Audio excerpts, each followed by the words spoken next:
Mudderfunner here. Today I'll be removing and rebuilding this primer pump off of my 04 GMC. It has a 6.6 Duramax in it, and this is due for a rebuild. Truck's got 387,000 kilometers on it. Okay, for this job I've used a 12mm wrench, a small screwdriver to remove the electrical connections. You can also use that for removing O-rings if you like, or if you want to use like a dental tool for removing O-rings, or any kind of little pick. And any one of these pliers would probably work to get the hoses off. I use these bent needle nose. You can use either a T20 screwdriver or something of the likes, maybe a ratchet with a little T20 fitting or T20 fitting on a screwdriver like that. For reassembly, you might want a little dab of anti-seize, and you're going to want to get a new fuel filter, and of course the rebuild kit. Not much to this one, but it actually came with complete instructions. Colored photos and all, imagine that.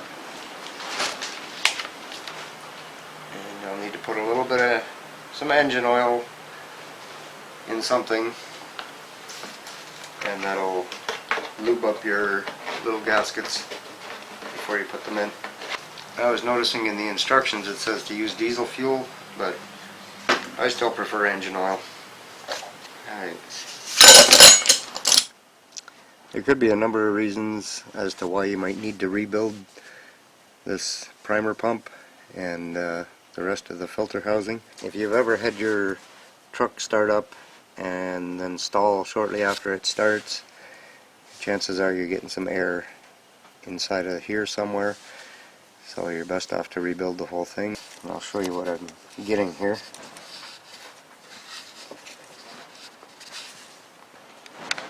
Now that it's time to rebuild, now it's not leaking. What I was getting was I was getting some fuel leakage out around the sides here, and of course now that I want to show you, now it's not doing it. But that would be another reason why you want to rebuild it. So first off, you want to get all the wiring off. So this is where it disconnects right here. That leads down into the bottom of your fuel filter, and that's for your water sensor in the bottom. So you need that wire off. And again, there's a wire harness right here that goes to your fuel heater.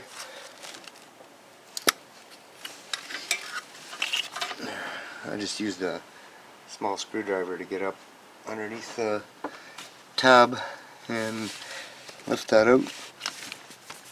Next, you're going to want to take your hoses off.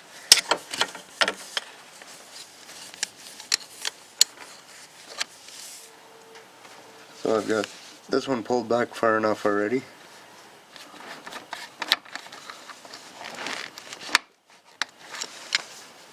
Yeah, I guess the bent needle nose worked the best on those. I've just got a small tray here, and I'm going to put it underneath there, try and catch some of the diesel fuel that drips out of here. And I've just got it resting in the bottom there. So I'm going to work these loose a little bit. Normally I just get in there with a small screwdriver, a very small one, and just try and go around it a little bit without ripping it.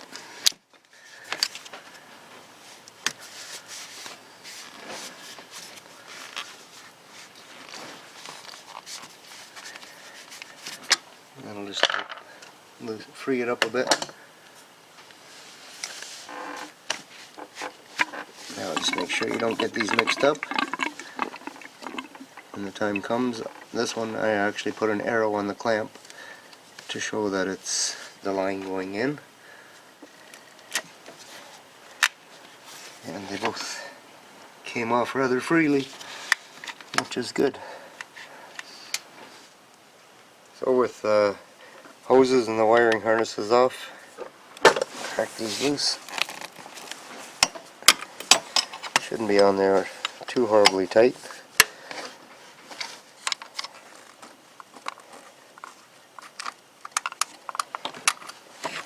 And there you have it.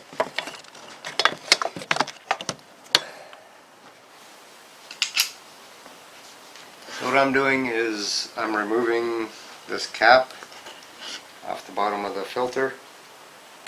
And I've got a drain tray right there. And I'm just letting all the fuel out.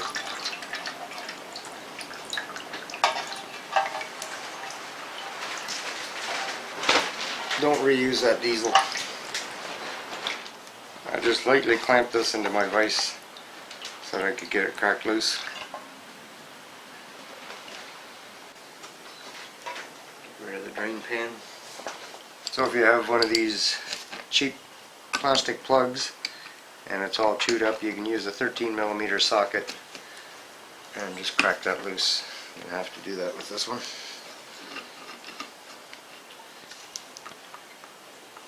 Okay, so the next thing,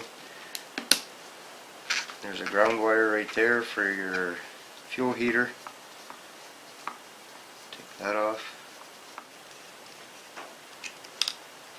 and pull the wire off. Set that aside.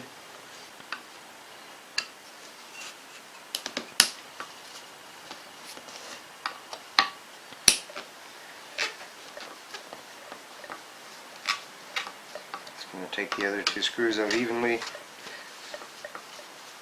This is spring loaded, so I'm not sure exactly how far it'll jump coming out of here. I've never done this before. Kind of holding it in place with my thumb there.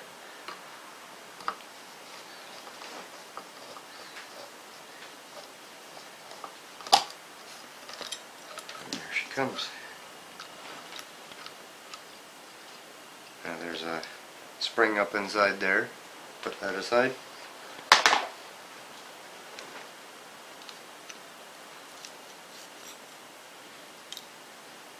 That aside, and then right up inside here there's two rubbers right there.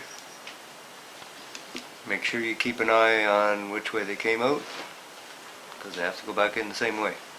So next, flip that over, and you have two more T20 screws in here. This is also spring loaded. So try and remove these evenly.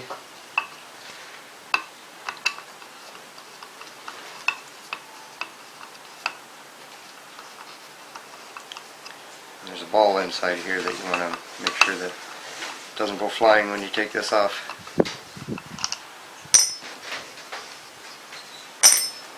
Okay.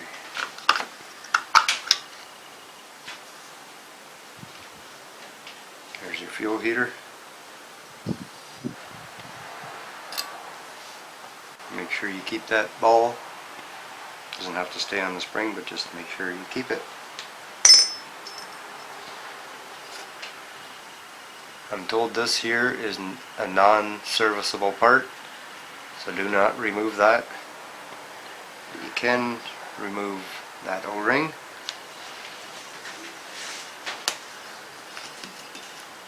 And the O-ring on top here can come off.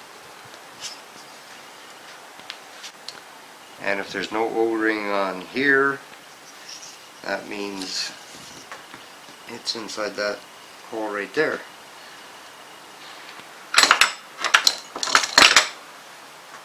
So, that's where the dentist pick comes in. And there it is. Okay, now if you want to clean that up, you can. Make it shiny. My seals, just soak them in a little bit of oil.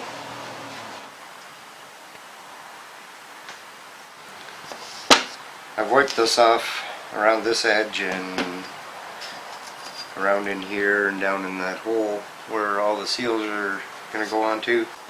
And I also cleaned up this edge with some very, very fine sandpaper. Make sure you get all the dust back off of it if that's what you're going to do. This is just where the O-ring from the filter meets onto here, and it had a few pit marks on it, so I cleaned that up. So this one's all nicely soaked in oil.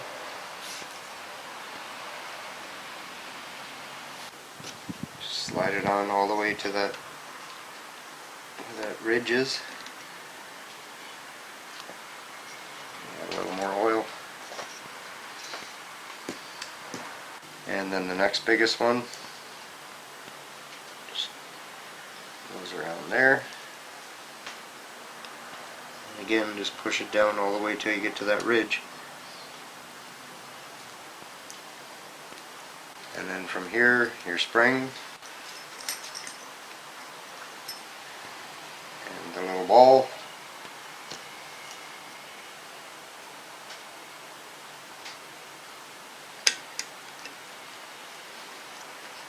And just wiggle that bottom O-ring into place there. This one here.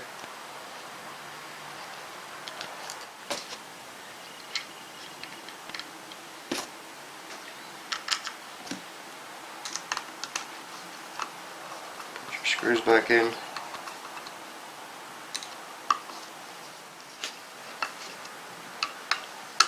Tighten them down evenly so that you don't mess up the rubber in the middle there.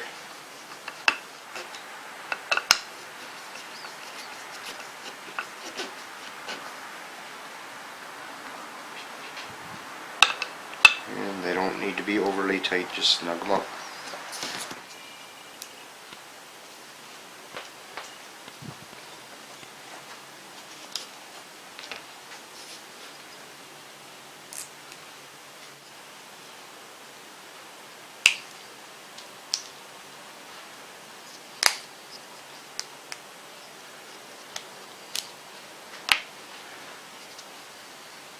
And just clean that up a little bit.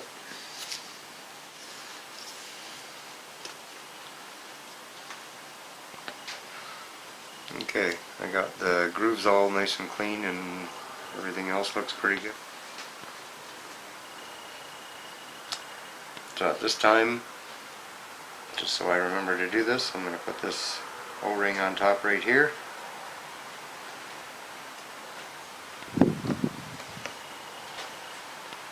Now, open side down for the first one.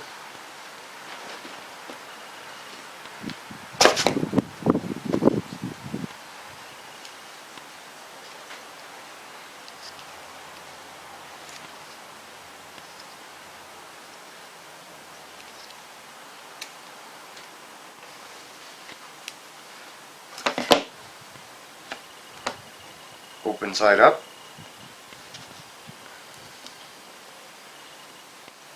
And just make sure they're pressed in there nice.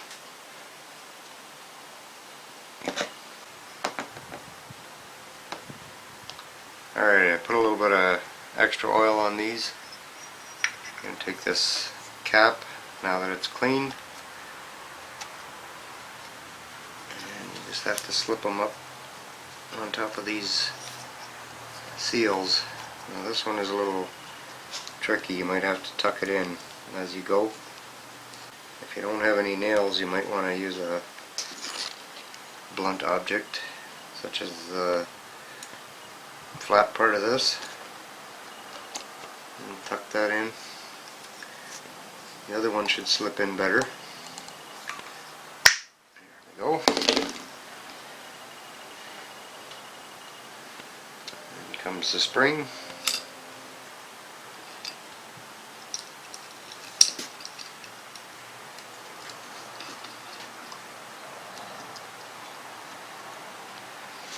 And you just need to line those up with the bolt holes.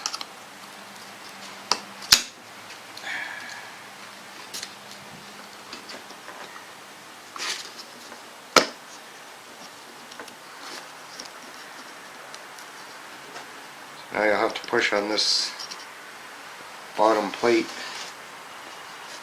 and hold it into place until you get a screw started.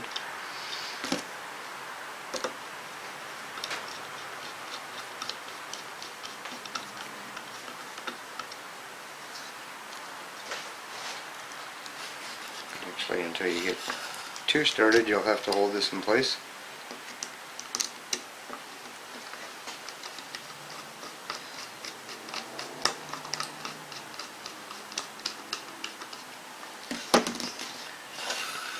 Actually, you'll still have to hold it. I hope you got your wire harness handy, because this is where the ground strap has to come in right here. Maybe snap that wire back on. And screw goes through there. And we have a ground.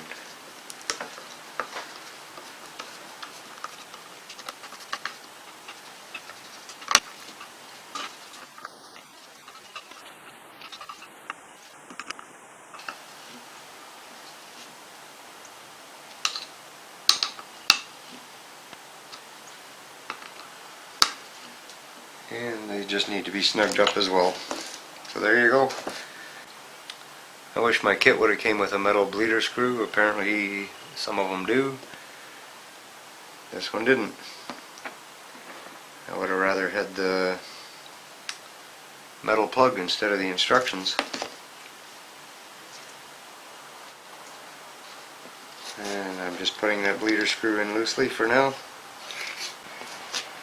Normally I would put the filter on when it's on the truck, but I might as well do it while it's right here. If you want to watch my fuel filter change video, I'll put a link right there.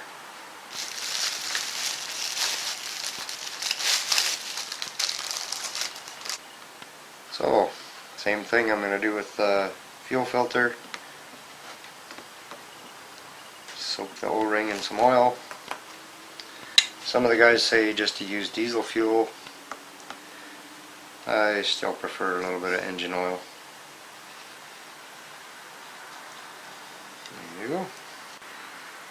And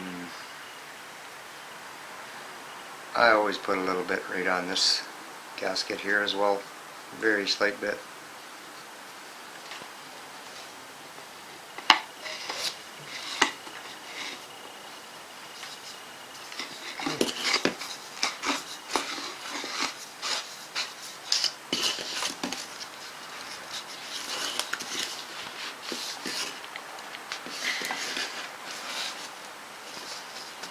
And you can always retighten that a little bit more once it gets on the truck.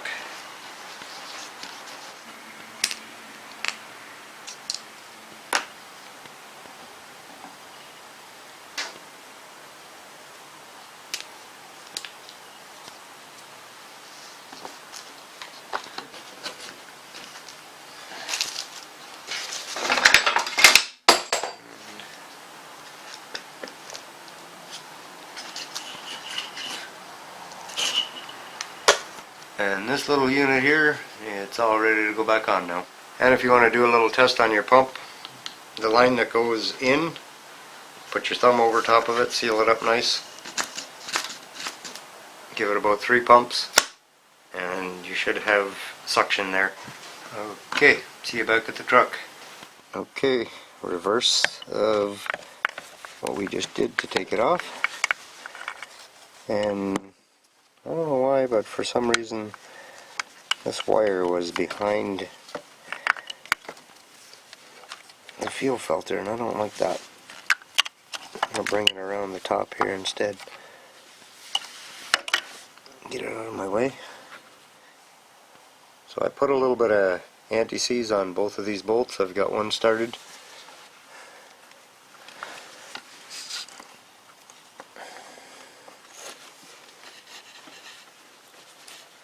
Okay, those two are snugged up.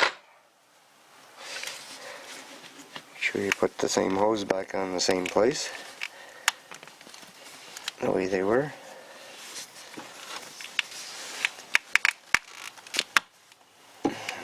should slip right back on there. Just slip those clamps back into place. Easier said than done.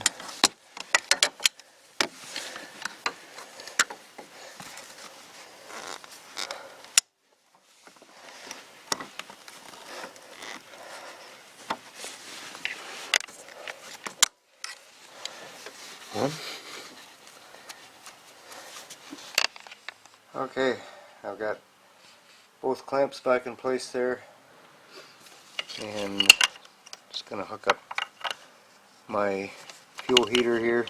And since my water sensor isn't working, I don't need to hook that up. Okay, I got the connector attached. Okay, so with everything attached, I've got the bleeder screw out, and I'm gonna pump up some fuel. See how that goes. Now the filter's completely empty, and I'm sure that there's probably some air in one of the lines yet, so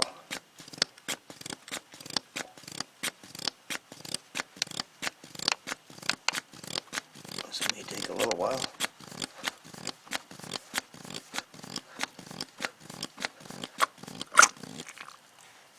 And got some fuel coming.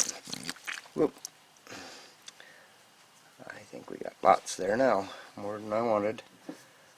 Should have put the cap in before I did the last pump. That seems to have a lot more pressure there now than what I had before. It never would have done that before, squirted out like that. So I cleaned up some of the fuel that had dripped out. Just leaving my cloth there, and the bleeder screw is in loosely still.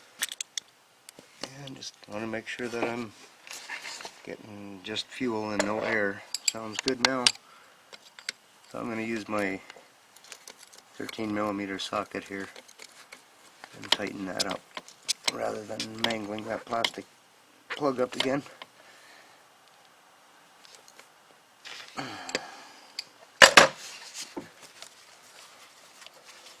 Got most of the fuel cleaned up off of there now. So, looks good. Let's see if it's going to run. And I'll just keep you recording right there in case we get any leaks. You'll be the first to see it.